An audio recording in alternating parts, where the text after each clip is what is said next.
well done. Like, I would like to have seen a performance, because if they could pull that off like live, do you know what I mean? Then I think they've got like the kind of thing that would go down well at lots of different types of clubs, because it's a nice tempo as well. It's not too hectic, not too slow, but it's just kind of in between. So not just too tied to one genre, you know.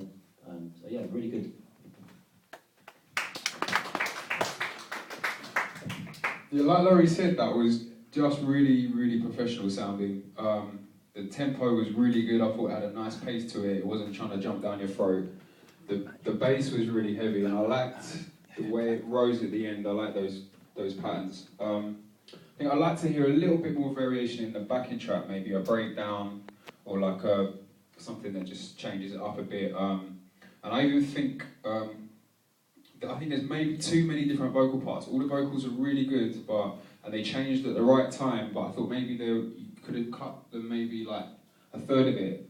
Maybe just choose the best ones and shorten it. I mean, that kind of thing happens for a radio play anyway, but I definitely thought maybe it changed a little bit. There were maybe too many of those parts, but I think off the back of that, I mean, you could start a group and do that yourself, or you know, you could pitch that kind of thing to publishers and labels. I mean, I used to work at EMI Music Publishing for many years, and you'd hear a lot of tracks coming in that were just written by songwriters and producers, but they pitched them to other artists. So, you know, like that Toxic tune by Britney that was pitched to Shakira, it was written by Kathy Dennis, and they pitched it to all these different people, and then these artists just pick and choose, and you can make a really good career out of doing that kind of thing. So I think if you didn't want to start your own group, off the back of that, you'd be ready to do that kind of thing. So yeah, like I said, really professional, so good work.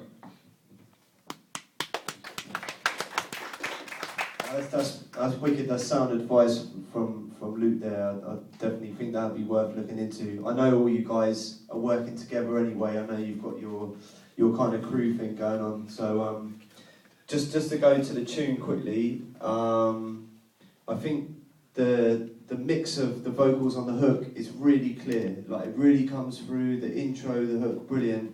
And then as soon as the verses start, it sounds like the vocals have been pushed like further away. I think the verses could do with just being a bit clearer. It might just be a volume thing, it might just be like turning them up a bit, maybe a little bit of EQing, but I'd like to hear them a bit clearer.